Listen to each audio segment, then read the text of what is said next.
नमस्कार, बहुत स्वागत है आप सभी का आपका राज्य में और मैं हूं आपके साथ शिवांगी जैन। बुलेटिन की शुरुआत कर रही हैं यूपी के फर्रुखाबाद से मिल रही खबर से।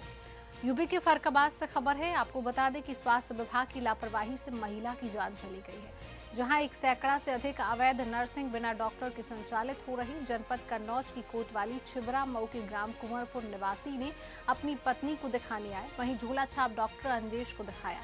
झोला छाप डॉक्टर अंजेश ने डॉली को कुछ दवाइयां दी और इंजेक्शन लगाए। उसके कुछ ही देर बाद महिला की हालत बिगड़ने लगी। देर रात जिला अस्पताल लोहिया में 1:53 पर चिकित्सक ने महिला को मृत घोषित कर दिया, जहां पुलिस ने झोला छाप के खिलाफ गैर इरादतन हत्या की धारा में अभियोग पंजीकृत कर लिया है। झोला छाप डॉक्टर के इलाज से महिला की मौत हुई है। बहू का आपकी बहू डॉली डॉली कहाँ से शादी की थी आपने? शादी करी थी कायमगंज पटियाला से। जी, क्या घटना क्या रही? घटना का उनको दर्द नहीं उठ रहा तो 2 दिन से। अच्छा, पूरे शरीर से वही थी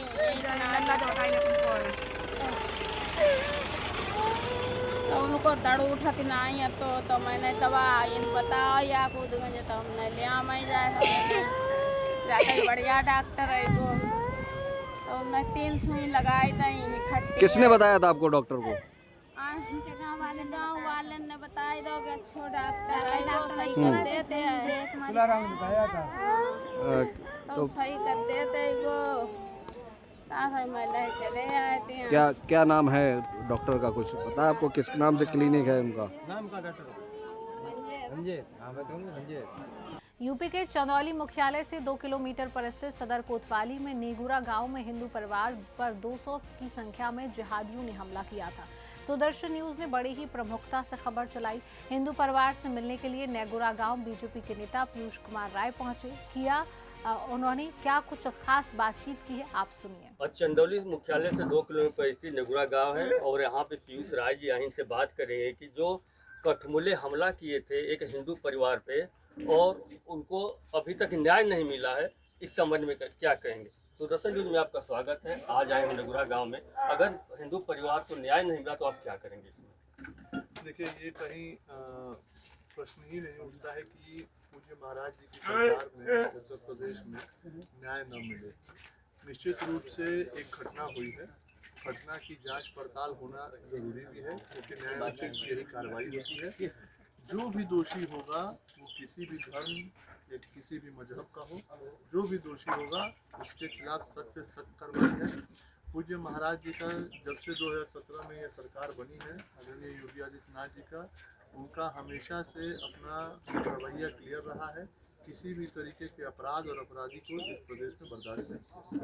सबसे बड़ी बात है यहाँ पे 200 मीटर पे हिंदू मंदिर है, काशी विश्वनाथ जी की, भोलेनाथ की। वहाँ पे जो हिंदू की लड़कियाँ जाती हैं तो सटा हुआ है उनका बस्ती है, वहाँ पे बोली बोलना, छेड़खानी करना, और यहाँ जो अभी तक उसी को लेके बवाल हुआ है। लेकिन कुछ लोग उसको, जो राजनीतिक दल हैं, समाजवादी पार्टी और तमाम लोग, उनको टाइम नहीं था यहाँ आने के लिए हिंदू परिवार के, लेकिन हिंदुओं का वोट चाहिए। इसमें क्या कहना है आपका? देखिए, सबसे पहले मैं बता दूं कि ये पारिवारिक रूप से ये परिवार मेरा बहुत पुराना परिचित परिवार है और जब से स्वर्गीय ईश्वर शरण जी भाई जी रहे हैं तब से ये परिवार का संबंध हमारे पिताजी और हम लोगों का आना जाना रहा है। मैं इस परिवार के आज इस दूसरी घड़ी में उपस्थित हुआ हूँ। उद्देश्य यहाँ राजनीति की नहीं है। राजनीति में विपक्ष क्या करता है उस हिसाब से अपना बयान मैं कभी ना कतई देना पसंद करता हूँ और ना मेरा ये तरीका है। निश्चित रूप से जैसा आपने बताया कि ये घटना होने के कारण है, तो ये एक पुलिस की जांच की कार्रवाई के अंतर्गत है। मुझे निश्चित रूप से यहाँ के एसपी और डीएम और यहाँ के जो भी पुलिस के आला अधिकारी हैं उन पर भरोसा है, क्योंकि मुझे पूज्य महाराज जी के न्याय प्रणाली पर भरोसा है कि जो नीति और जो इन्होंने जीरो टॉलरेंस की नीति इस प्रदेश के अंदर रखा है, निश्चित रूप से मैं परिवार के बीच में आज उपस्थित होकर और एक ढाढ़स के साथ इनके साथ खड़ा हूँ और इनको जो भी न्याय की बात है वो पूज्य महाराज जी निश्चित इनको देने का काम करेंगे। अभी पीयूष राय जी से हम बात कर रहे थे और न्याय मिल के रहेगा हिंदू पर। सुदर्शन न्यूज चैनल ने भी बहुत बड़ा मुद्दा उठाया था इस चीज़ को। आज जितना भी हिंदू परिवार के साथ लोग खड़े हैं, ये सुदर्शन न्यूज का भी कहीं ना कहीं इसमें सहयोग है। Cameraman Jitendra sir, Prashant Singh, Jaipur. UP के फरकाबाद में गंगा की रेती में तरबूज खाने गए 6 किशोर गंगा में डूब गए। वहीं एक लापता हो गया है। 5 किशोरों को सकुशल गंगा से बाहर निकाला, वहीं किशोर का पता नहीं चला है। एक किशोर की गंगा में तलाश जारी है। थाना शमशाबाद क्षेत्र के जैतपुर गांव का ये पूरा मामला है। खबर यूपी के प्रयागराज से है। आपको बता दें कि प्रधानमंत्री के द्वारा अमृत स्टेशन योजना के तहत देश भर में 103 रेलवे स्टेशनों का उद्घाटन प्रधानमंत्री द्वारा वीडियो कॉन्फ्रेंसिंग के जरिए किया गया है, जिसमें करछना रेलवे स्टेशन भी शामिल रहा है। इसी क्रम में उत्तर प्रदेश के 19 स्टेशनों, जिसमें प्रयागराज के करछना स्टेशन का लोकार्पण किया गया। करछना स्टेशन को 9.8 करोड़ रुपए की लागत से विकसित किया गया है। भारत सरकार के रेल मंत्रालय की महत्वाकांक्षी योजना अमृत भारत स्टेशन योजना के तहत देश के 1300 रेलवे स्टेशन को विश्व स्तरीय सुविधाओं से युक्त किया जा रहा है और इन 1300 स्टेशनों में से 103 स्टेशन आज बनकर तैयार हैं, जिनका माननीय प्रधानमंत्री श्री नरेंद्र मोदी जी के करकमलों द्वारा आज देश की जनता को लोकार्पण किया गया। और इन 103 स्टेशन में से 19 रेलवे स्टेशन उत्तर प्रदेश के हैं, जिसमें एक हमारा अमृत स्टेशन करछना प्रयागराज है, जो 9 करोड़ की लागत से विकसित किया गया है। और इस स्टेशन के अमृत भारत के रूप में विकसित होने के उपरांत यहाँ यात्रियों को और भी बेहतर सुविधाएं उपलब्ध कराई जाएंगी। भारतीय रेलवे को निरंतर सुदृढ़ करने के, आधुनिक बनाने के, विश्व स्तरीय बनाने के प्रयास हमारी सरकार ने 11 वर्षों में किए हैं और रेलवे की आज एक विकसित और बदली हुई तस्वीर देश के आम नागरिक के सामने निकल कर आई है। इस योजना के तहत 19 जो है रेलवे स्टेशन उत्तर प्रदेश से आते हैं, तो कितना लाभकारी होगा, खास करके यात्रियों के लिए? रोजगार का भी आपने जिक्र किया था कि बढ़ावा मिलेगा। उत्तर प्रदेश के 1300 अमृत रेलवे स्टेशन जो देश के कोने कोने में विकसित किए जा रहे हैं, इसमें उत्तर प्रदेश के 157 रेलवे स्टेशन शामिल है। आज 1300 में से 103 का लोकार्पण किया गया, जिसमें 19 उत्तर प्रदेश के 157 में से लोकार्पित किए गए हैं। बढ़ी हुई सुविधाओं के साथ आज उत्तर प्रदेश के हर एक स्टेशन पर यात्रियों को बेहतर सुविधाएं मिलेंगी, एक बेहतर अनुभव मिलेगा, क्योंकि स्टेशंस को अपग्रेड किया गया है। जहां नए प्लेटफॉर्म्स की जरूरत है, नए प्लेटफॉर्म्स बनाए गए हैं। जहां पे सफाई, स्वच्छता, सीसीटीवी कैमरा, यात्री प्रतीक्षालय, पीने के पानी की व्यवस्था और तमाम किस्म के, कहीं रेलवे में जो एक चढ़ने के लिए ब्रिज चाहिए, ओवरब्रिज चाहिए, ये तमाम व्यवस्थाएं की गई है। तो यात्रियों को एक सुखद अनुभव अब रेल सुविधाओं का मिलने जा रहा है। एक सवाल ये है मैम, पंचायत चुनाव अगले साल होना है, अपना दल इस किस भूमिका में रहने वाला है उत्तर प्रदेश में? अपना दल ने पंचायत चुनाव की तैयारी शुरू कर दी है और हमारे सभी कार्यकर्ता इस पंचायत चुनाव के लिए कमर कस चुके हैं। पंचायत चुनाव में बढ़ चढ़ के हमारी भागीदारी। गठबंधन के साथ ही लड़ेंगे पंचायत चुनाव? देखिए, फिलहाल पंचायत चुनाव पर कोई ऐसा गठबंधन की बातचीत नहीं हुई है, लेकिन हमारी पार्टी अपने स्तर से पंचायत चुनाव में उतर। यूपी के फरखाबाद में भगवान परशुराम जी पर पूर्व बार एसोसिएशन के अध्यक्ष जवाहर सिंह गंगवार द्वारा की गई अभद्र टिप्पणी का मामला सामने आया है। इसको लेकर ब्राह्मण समाज एवं जिलाध्यक्ष विकास मंच ब्राह्मण नेता व सनातन संगठन लगातार जवाहर सिंह गंगवार पर कार्रवाई की मांग कर रहे थे। तो वहीं पूर्व जिला बार एसोसिएशन के अध्यक्ष जवाहर सिंह गंगवार ने भगवान परशुराम पर अभद्र टिप्पणी करने पर माफी मांगी है। सिटी मजिस्ट्रेट ने दोनों पक्षों के बीच मध्यस्थता की और फतेहगढ़ स्थित सिटी मजिस्ट्रेट कार्यालय का ये पूरा मामला है। हम लोगों की खुले सभी समाज के वर्गों के बीच और प्रशासनिक अधिकारियों के बीच वार्ता हुई और जो हमारे बार एसोसिएशन के अध्यक्ष श्री जवाहर सिंह गंगवार के द्वारा 1 तारीख को समाजवादी पार्टी के धरना के दौरान भगवान परशुराम के लिए जो बात कही गई थी, वो उनका कहना था कि हमसे भूलवश की गई और भूलवश निकल गई थी। मेरा आशय किसी भी समाज को या किसी भी भगवान के प्रति गलत टिप्पणी करने का नहीं था और मुझे उस बात को लेकर खेद है और मैं अपना खेद व्यक्त कर रहा हूँ। भगवान परशुराम मेरे भी हैं और मैं भी भगवान परशुराम को मानता हूँ, पूजता हूँ और जो भी हुआ वो पटाक्षेप हुआ है उस घटना का।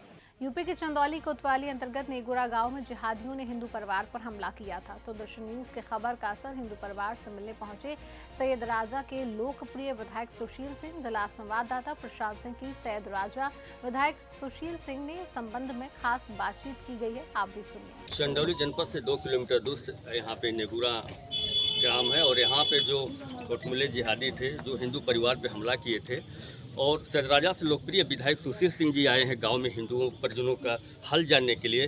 विधायक सुदर्शन न्यूज में आपका स्वागत है। और हिंदू परिवार पे हमला हुआ, इसमें क्या कहना है आपका? इस परिवार की समस्या को पीड़ित को देखते हुए हम लोग आए हैं।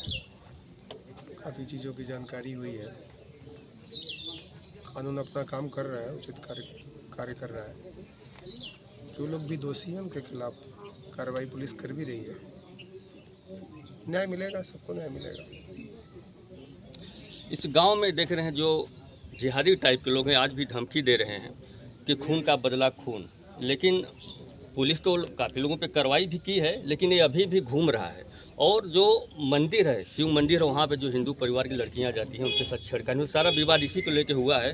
मंदिर की भी स्थिति ठीक नहीं, वहाँ भी लोग ढेलाबाजी करते हैं। जो लाउड स्पीकर होता है मंदिर पर बजता है उसको तोड़ देते हैं, लेकिन अपना जो अल्लाह अकबर का नारे लगाते हैं अपनी मस्जिद पे लगा के। इस संबंध में देखिए, हमारा मंदिर है, एक आस्था का स्थान होता है। उनकी मस्जिद है, वो भी उनकी आस्था का स्थान होता है।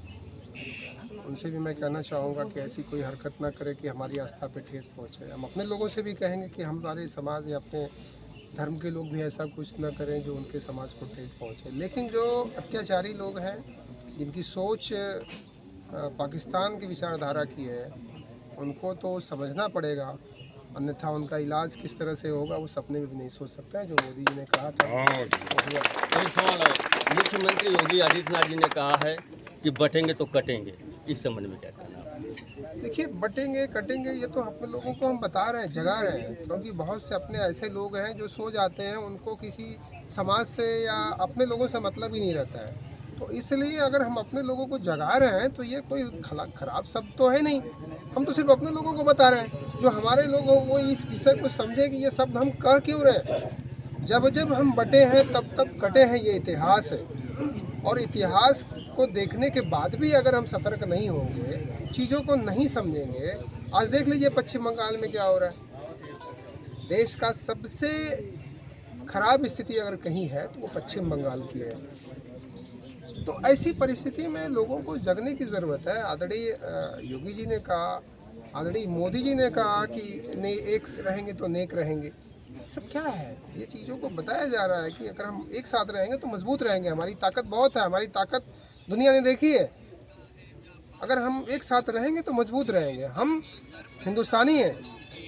हम धर्म की बात तब करते हैं जब हमारे घर परिवार या धर्म की बात आती है। हम देश की बात करते हैं।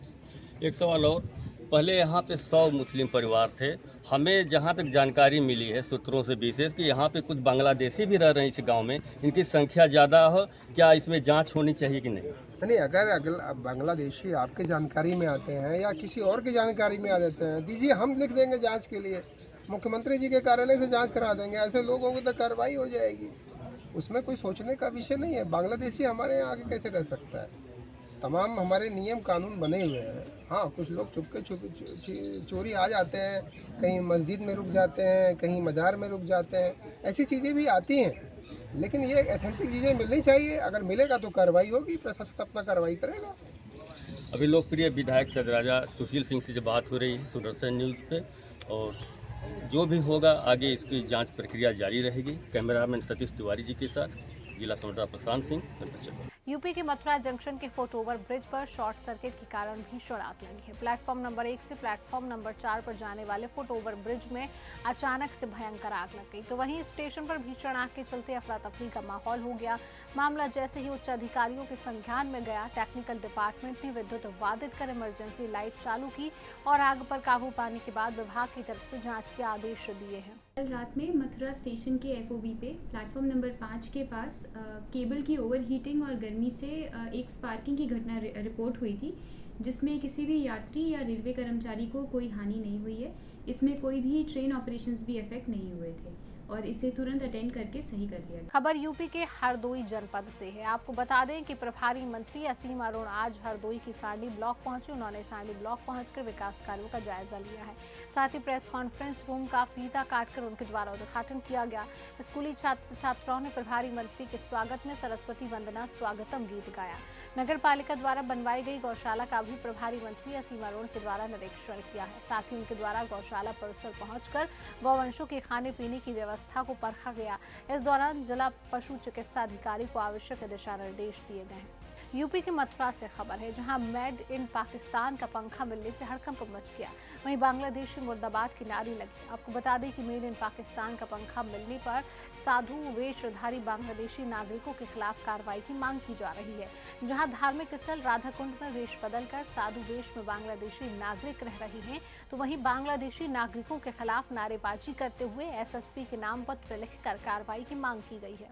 बहुत बांग्लादेशी अवैध रूप से रह रहा है और जिसकी हमने बार बार शासन को और प्रशासन को बहुत बार अवगत कराया है, लेकिन अभी तक कोई भी कार्रवाई नहीं हुई है।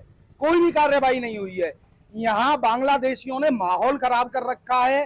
करीबन जितने भी बंगाली हैं, हमारे स्पेशल बंगालियों से कोई लड़ाई नहीं है, लेकिन जो अवैध घुसपैठी हैं, बांग्लादेशी हैं, रोहिंग्या हैं, उनसे हमारा ये है कि उनकी निष्पक्ष जांच हो और राधाकुंड से बाहर निकाला जाए उनको। उन्होंने बिल्कुल माहौल खराब कर दिया है यहाँ का। बस हमें इतना चाहिए शासन से, प्रशासन से, जो भी अभी हमारे देश में कार्रवाई चल रही है जगह जगह पर, जैसे गुजरात में चल रही है, राजस्थान में चल रही है, यूपी में भी कई जगह चली है, अभी नौजील में चली है, ऐसे ही राधाकुंड में होनी चाहिए। शासन को इस तरफ ध्यान देना चाहिए, क्योंकि ये बहुत बड़ा तीर्थ स्थल है। यहाँ पर कौन कब आके कैसे रह रहा है, ये शासन और प्रशासन को पता होना चाहिए ना। यूपी के शामली जनपद के गढ़ी पुख्ता थाना क्षेत्र के गांव पेलखा में एक व्यक्ति का शव जंगल के पेड़ से लटका मिला है। मृतक के परिजनों ने गदेवाड़ा के पूर्व प्रधान पर ट्रैक्टर ट्रॉली कब्जे में लेने और प्रताड़ित करने का आरोप लगाया और कहा कि मानसिक उत्पीड़न से तंग आकर मृतक ने आत्महत्या की है। पुलिस ने शव को कब्जे में लेकर आगे की कानूनी कार्रवाई शुरू कर दी है। लकड़ी काटने बेचने का काम करते हैं। अच्छा सर, यहाँ पे गंदेवड़े गाँव में नर्सरी थी जी 34 लाख रुपए की, तो 32 लाख रुपए हम मालिक के दे दिए थे। तो 2 लाख रुपए की एवजी में मालिक ने ट्राली रोक लीजिए। दिन हो गए जी 8, मालिक ने ट्राली नहीं छोड़ी। फिर भैया ने हमारा खुद का ट्रैक्टर ट्राली आज वहाँ पर जमा करने को कहा। उन्होंने मेरे भाई लेके यहाँ से स्टार्ट करके उन्होंने मना कर दी, क्या लगे भाई हम इसे जमा नहीं करते, इसे नहीं छोड़ते हम। तो जी इस वजह से वो डिप्रेशन में आगा। कुछ तो जो किराए की ट्राली थी जी, उस मालिक ने उसे तंग करा जी, और कुछ खेत के मालिक ने उसकी बात नहीं मानी, तो इस वजह से डिप्रेशन में आ गया जी, और जी उसने यो फांसी लगा ली। अच्छा, ये किस समय की बात है जो आपको जानकारी मिली इनके यहाँ के लटके होने की? सर ये सुबह 4 बजे के करीब की बात है जी। अच्छा। 4:30 के करीब की बात है जी। हम सर 2 बजे रात के 2 बजे तक की हमने न ढूंढा जी। उसके बाद में हम जी जब हमें कहीं रास्ता नहीं मिला, हम घर आ गए, मगर चल सुबह देखेंगे जी। फिर सुबह जैसे हम आए जी यहाँ खेत में, मगर खेत में हो सके हो, तो यहाँ पर देखा जी वो उसने फांसी लगा रखी थी। आज सुबह 6 बजे सूचना मिलने पर मैं पुलिस बल सहित मौके पर पहुंचा और पेड़ पर एक लटका हुआ शव मिला। परिजनों द्वारा उस शव की पहचान की गई एवं उस शव को उतारकर एफएसएल टीम बुलाकर पोस्टमार्टम के लिए भेज दिया गया। अच्छा सर, परिजनों का आरोप है कि किसी गंदेवड़ा के पूर्व प्रधान पर पैसे लेने का विवाद चल रहा था। परिजनों की तहरीर पर उसकी जांच की जा रही है और विधिपूर्वक अग्रिम कार्रवाई उसमें की जाएगी। यूपी के रुपईडीहा से खबर है, भारत से करारी शिकस्त के बाद पाकिस्तान अब भारत में दहशतगर्दी के लिए नेपाल की धरती का प्रयोग कर रहा है। खुफिया एजेंसियों की इनपुट के बाद भारत नेपाल सीमा पर तैनात सशस्त्र सीमा बल के जवान पूरी तरह से सजग हैं।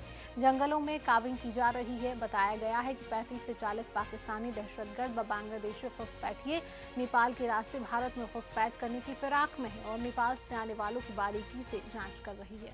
खास करके आतंकवाद के खिलाफ और शांति पक्षधर के रूप में हूँ। मैं भगवान गौतम बुद्ध और पशुपतिनाथ की धरती पे कभी भी आतंक को नहीं देखना चाहता हूँ, और कोई भी दुनिया में यदि आतंक के खिलाफ है तो मैं उसके साथ। और यदि निर्दोष लोगों की हत्या होती है, निर्दोष लोग मारे जाते हैं, उसके खिलाफ भारत एक्शन लेता है, पाकिस्तान के खिलाफ, बांग्लादेश के खिलाफ या अन्य किसी भी आतंकवाद विरोधी गतिविधि के खिलाफ, तो मैं भारत के साथ रहूंगा। और मैं सभी पूरी दुनिया से अपील करता हूं कि सब लोग भारत के साथ दें, क्योंकि आतंकवाद कोई भी मानवता के लिए नहीं है, किसी के लिए नहीं है, सभी के लिए वह हानिकारक है। इसलिए आतंकवाद के खिलाफ खड़े रहना हमारा, मजबूती से खड़े रहना हमारा मकसद होना चाहिए। और खास करके अभी पिछले समय में जो भारत और पाकिस्तान का वार चला, उसके बाद में कुछ घुसपैठिए आतंकी लोग नेपाल की धरती पे आकर के भारत में दहशत फैलाना चाहते हैं। मैं इसके सख्त खिलाफ हूँ और मेरी कड़ी नजर है उन लोगों के ऊपर। और मेरा नेपाल सरकार से विनम्र अनुरोध है, अपील है कि ऐसे लोगों को तुरंत गिरफ्तार किया जाए और ऐसे लोग जहाँ रह सकते हैं अड्डे का जो है छानबीन किया जाए। और जो भी बाहर के लोग हैं नेपाल के भीतर, उनको सार्वजनिक किया जाए। अच्छे लोग हैं अच्छे तरीके से रहने दें, और बुरे लोग हैं तो उनको जो है हमारी धरती पे रह करके जो हमारा भारत और नेपाल से रिश्ता है, ऐतिहासिक रिश्ता है, सामाजिक रिश्ता है, सांस्कृतिक रिश्ता है, उसको उसमें खलल करने का जो भी काम करेगा, मैं उसके सख्त खिलाफ हूँ। इसलिए क्योंकि भारत और नेपाल एक आपस में जुड़े दोनों भाई की तरह है, एक दोनों की अर्थव्यवस्था से लेकर के हर एक चीज में एक दूसरे साथ हैं। और इसको तोड़ने के लिए कोई भी शक्ति अगर लगती है तो मैं सख्त उसके खिलाफ में हूँ। इसलिए मैं नेपाल सरकार से भी अनुरोध करना चाहता हूँ और भारत सरकार से भी कहना चाहता हूँ कि जो भी नेपाल के रिश्ते हैं उनको अच्छे से मजबूती से बना के रखें, बरकरार रखें, और कहीं भी जाति धर्म के आधार पे किसी के साथ में दुर्व्यवहार ना हो, क्योंकि मानवता सबसे बड़ी चीज है। सभी धर्म जात वर्ग समुदाय को हम सबको आगे बढ़ाने की जरूरत है, लोगों को अच्छे तरीके से ले जाने की जरूरत है, ये दोनों देश के संबंध को मजबूत बनाने की जरूरत है। इसमें मेरा पूरा भरपूर साथ सहयोग भारत सरकार को भी और नेपाल।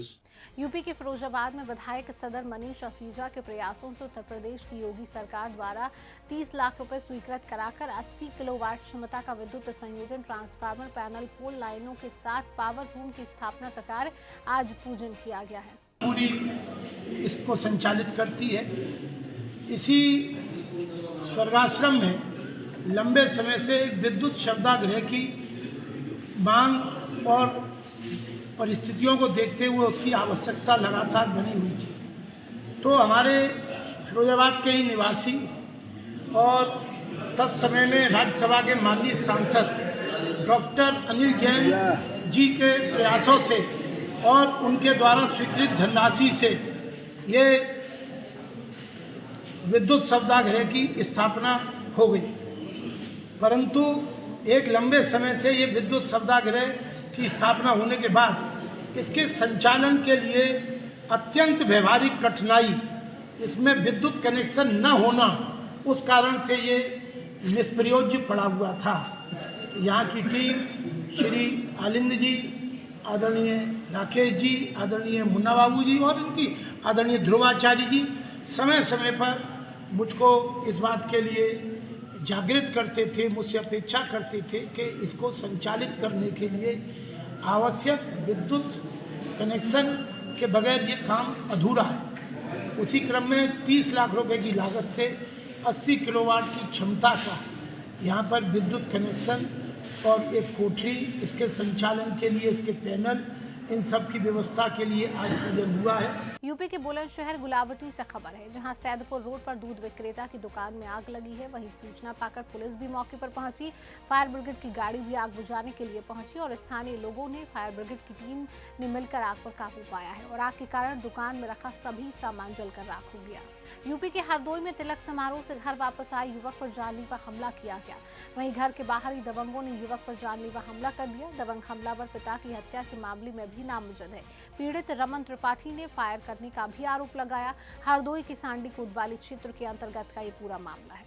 मैं 11 बजे जटपुरा तिलक कार्यक्रम से लौट रहा था और जैसे ही मैं अपने घर पक्के बाग सांडी पहुंचा, यहाँ पे पहले से घात लगाए आज़ाद यादव, अच्छू पाठक, दुलारी, राजन शुक्ला, पुन्नू शुक्ला, ये सब लोग बैठे थे और इन्होंने हमारे ऊपर फायर किया और जैसे ही वो हुआ गाड़ी तोड़फोड़ की और भाग गए यहाँ से। आज़ाद यादव पहले से ही मेरे पिताजी के मर्डर में नामजद है और आजीवन कारावास है, इसको पैर भर पे बाहर चल रहा है। यूपी के मऊ में बिजली की चेकिंग के दौरान उपभोक्ता और बिजली विभाग के कर्मचारियों में नोकझोंक का मामला सामने आया है। वहीं एसपी ऑफिस मऊ में बिजली की चेकिंग के दौरान उपभोक्ता और बिजली विभाग के कर्मचारियों में हुई नोकझोंक हो गई है। के साथ किसी भी चाहे महिला हो या कोई भी हो, उनके जो भी घर के हैं उनसे किसी प्रकार का कोई अभद्र व्यवहार ना बात किया गया। अगर आप वीडियो हमारे पास है उससे आप देखेंगे, आपको स्वतः सब चीज़ें स्पष्ट हो जाएंगी। ये उनकी एक गलत मानसिकता को दर्शाता है। उनकी माता जी बाहर निकल गए, उन्हीं से बात भी हुआ, उन्होंने जो है बताया, बाकी जो है उनसे एकदम स्पष्ट वीडियो में है कि ये कहते हैं उनके किसी भी घर के सदस्य के साथ जो है कोई अभद्रता नहीं की गई है। असम के सिलचर से खबर है। आपको बता दें कि पिछले अप्रैल माह में जम्मू कश्मीर के पहलगाम में हुए आतंकी हमले ने पूरे देश को झकझोर कर रख दिया। ऐसे कठिन समय में असम के मुख्यमंत्री हेमंत बिस्वा शर्मा ने पीड़ित परिवारों के लिए 5 लाख रुपए की सहायता राशि देने की घोषणा की है। इसी कड़ी में असम सरकार के मंत्री कौशिक राय ने केरल के एर्नाकुलम में दिवंगत एन रामचंद्रनन की पत्नी शीला रामचंद्रनन को मुख्यमंत्री की ओर से पत्र सौंपा है और उनके परिवार को 5 लाख रुपए की आर्थिक सहायता प्रदान की है। इस दौरान लोक स्वास्थ्य विभाग के सचिव श्री कैलाश कार्तिक भी उपस्थित रहे हैं। मध्य प्रदेश के धार से खबर है। आपको बता दें कि अपराधियों पर बढ़ती पुलिस की शिकंजे ने धार जिले के कुख्यात जामदा भूतिया सहित दूसरे क्षेत्रों में अपराध का ग्राफ धीरे धीरे कम होते जा रहा है। जहां पुलिस की कार्रवाई से आपराधिक प्रवृत्ति के लोग भाग खड़े होते हैं, लेकिन धार जिले में पुलिस अधीक्षक मनोज कुमार सिंह की पुलिसिंग के द्वारा किए गए व्यवहार से अब ऐसे आपराधिक प्रवृत्ति वाले गाँव के अपराधियों पर बढ़ता पुलिस का शिकंजा धीरे धीरे कम होते जा रहा है। एसपी साहब मनोज सिंह कुमार जी के निर्देशन में हम उनसे मुलाकात की है। जैसे ही अतिथि शिक्षक के ऑनलाइन फॉर्म भर रहे हैं, हमने चारों ने ऑनलाइन फॉर्म भरे हैं और सीओ साहब से भी हमारी मुलाकात हुई है। उन्होंने कहा है कि निश्चित ही जो आप प्रक्रिया कर रहे हो उनमें हम आपका सहयोग करेंगे और जो भी पढ़े लिखे युवा हमारे साथी हैं उनसे भी हमारी अपील है कि शासन के द्वारा और एसपी साहब के द्वारा अच्छी मुहिम चल रही है हमारे खिलाफ, जो ड्राइवर के लिए भर्ती। देखिए, सिगलीगर समाज का जो व्यक्ति थे धार जिले में, सबको पता है कि वो लोग अवैध हथियार बनाने में बड़े निष्णात थे और उनके बनाए हुए हथियार से यहाँ बहुत संवेदनशील और जघन्य अपराध हुआ करते थे। साथ में ये लोग तस्करी में लिप्त थे और बाहर के राज्यों में भी अवैध आर्म्स की सप्लाई किया करते थे। उसी को ध्यान में रख के जैसे मैं पदस्थ हुआ धार जिले में, सबसे पहले इनके साथ बहुत ही सख्त कार्रवाई किया। कुल मिलाकर के 13 फैक्ट्रियां को नेस्तनाबूद किया। पिछले 2 सालों में 743 हथियार जब्त हुए और बड़े बड़े गैंग को हम लोगों ने नेस्तनाबूद किया। आज सब लोग सलाखों के अंदर हैं। जब इनको मैंने करीब से देखा और समझने का प्रयास किया तो मुझे लगा कि इनकी जो समस्या है, जिस कारण से ये लोग पुश्तैनी बता करके अपराध में लिप्त हैं, इनको समाज के मुख्य धारा से जोड़ना भी आवश्यक है। तो इनके बीच में जाना शुरू किया। मैं बारिया गया, मैं सिंघाना गया, बाकानेर गया, जहाँ जहाँ इनका निवास है, इनके गांव में जाकर एक खाटला बैठक किया और इनकी पूरी लिस्टिंग भी किया मैंने, कितने पुरुष हैं, कितने महिलाएं हैं। कर्नाटक के बेलगांव जिले के चिक्कोड़ी तहसील के शिरगांव ग्राम पंचायत में घोटाले की जांच की मांग को लेकर करवे कार्यकर्ताओं द्वारा तहसील पंचायत कार्यालय के सामने विरोध प्रदर्शन किया गया है। करवे के शिरगांव इकाई के अध्यक्ष अनिल नावी के नेतृत्व में विरोध प्रदर्शन और धरना प्रदर्शन किया गया, जिसमें आरोप लगाया गया कि ग्राम पंचायत में व्यापक भ्रष्टाचार हुआ है। मुरादाबाद पुलिस को एक बड़ी सफलता मिली है, जहां मुठभेड़ के दौरान अपहरणकर्ताओं को गिरफ्तार किया गया है। विदेश में नौकरी कर घर वापस लौट रहे युवकों और उनके साथी सहित 6 लोगों को जांच एजेंसी का अधिकारी बताकर कार सवार बदमाशों ने दिल्ली लखनऊ नेशनल हाईवे 9 से दिन दहाड़े अपहरण किया है। देखिए, आज थाना बूढ़ा पांडे के एसएचओ को लगभग 1:30 से 2 बजे के बीच में कॉल मिला और उसमें ये बताया गया कि कुछ लोग दिल्ली से आ रहे थे। संभवतः वो सऊदी और कहीं दुबई वगैरह में काम करते थे। आज एक कार से अपने घर टांडा जा रहे थे। उनको रास्ते में 2 गाड़ी, एक बोलेरो थी और एक स्विफ्ट डिजायर थी। उसको उन लोगों ने ओवरटेक करके रोक करके उनको, जो 6 लोग सवार थे उसमें और ड्राइवर उस गाड़ी का जो टांडा जा रही थी, उसको उनको किडनैप कर लिया गया और उनको रोंडा झुंडा की तरफ, चौकी क्षेत्र है हमारे थाना बूढ़ा पांडे का ही, उधर ले गया गया है। इस सूचना पर तत्काल हमारे एसएचओ और वहाँ के चौकी इंचार्ज एक्शन में आए और हम लोगों ने वहाँ जाकर के उनको देखना शुरू किया। उसमें एक फार्म हाउस टाइप का था, वहाँ पे बगीचा भी था। वहाँ पे ये दोनों गाड़ियाँ स्पॉट हुई और उसमें जो लोग वहाँ के सवार थे वो लोग वहाँ पे खड़े थे और जो 2 गाड़ियाँ जो इनको किडनैप करके ले गई थी, वो दोनों गाड़ी भी वहीं थी। उसमें जो किडनैपर्स थे वो भी थे। हम लोग तत्काल जब हमको पुलिस को देखा उन लोगों ने, तो वो सब वहाँ से भागे और उन लोगों ने हमारी टीम पे भी फायर किया। उसके बाद हम लोग लगातार उनके कॉम्बिंग में लग गए। हमारी टीम चारों तरफ से घेराबंदी शुरू कर दी। काफ़ी देर के बाद शाम में हम लोगों ने उनको देखा, 2 व्यक्ति थे। उन लोगों ने जब अपने नज़दीक देखा पुलिस को, उन्होंने फायर किया और पुलिस ने जवाबी कार्रवाई की। उसमें वो दोनों घायल हो गए। बाकी उनके जो 2 साथी थे वो फरार हो गए। 1-2 और साथी भी उनके साथ थे, इनके बारे में भी सूचना मिली है। हमने 2 जो घायल थे उनको तत्काल हॉस्पिटल शिफ्ट किया है। एक का नाम तौफीक है जो यहीं रामपुर दोराहा जनपद मुरादाबाद का रहने वाला है और एक राजा है, ये काशीपुर का रहने वाला है। बाकी जो उसमें एब्सकॉन्डिंग है उसके लिए हमारी टीम अभी भी लगी हुई है। इन लोगों से पूछताछ की गई है। इन लोगों ने इन लोगों को किडनैप किया था ये मानते हुए कि संभवतः ये लोग सऊदी अरेबिया से आ रहे हैं और इनके पास कुछ वैल्यूएबल्स हैं। यहाँ तक कि ये भी संभवतः पूछताछ में पता चला है कि इनको ये डाउट्स था कि इन लोगों ने गोल्ड कहीं ना कहीं छिपा के रखा हुआ है, उसके लिए इनका किडनैपिंग किया गया था। बाकी इसमें हम लोग छानबीन कर रहे हैं। हम लोगों ने अभी जो पकड़े गए उनके विरुद्ध मुकदमा पंजीकृत कर रहे हैं और बाकी जो लोग हैं उनको अरेस्ट करने की कार्रवाई चल रही है। गाड़ी कौन सी निकाल रही है? देखिए, इसमें एक गाड़ी तो बोलेरो थी और दूसरी गाड़ी स्विफ्ट डिजायर थी। इन दोनों गाड़ियों से ये जांच एजेंसी का मेंबर बता के इनको ओवरटेक करके इनको किडनैप किया गया था। और जिस गाड़ी में ये लोग आ रहे थे वो गाड़ी अर्टिगा थी जो टांडा की थी। उसको भी हम लोगों ने अभी रिकवर कर लिया, चूँकि इस गाड़ी को उन लोगों ने हाईवे पे छोड़ दिया था और अपनी गाड़ी में उनको बाकी जो पैसेंजर्स थे उसको डाल लिया था। तो फिलहाल के लिए इस खास बुलेटिन में इतना ही। देश और दुनिया की तमाम खबरों को जानने के लिए आप देखते रहिए सुदर्शन न्यूज। जय हिंद।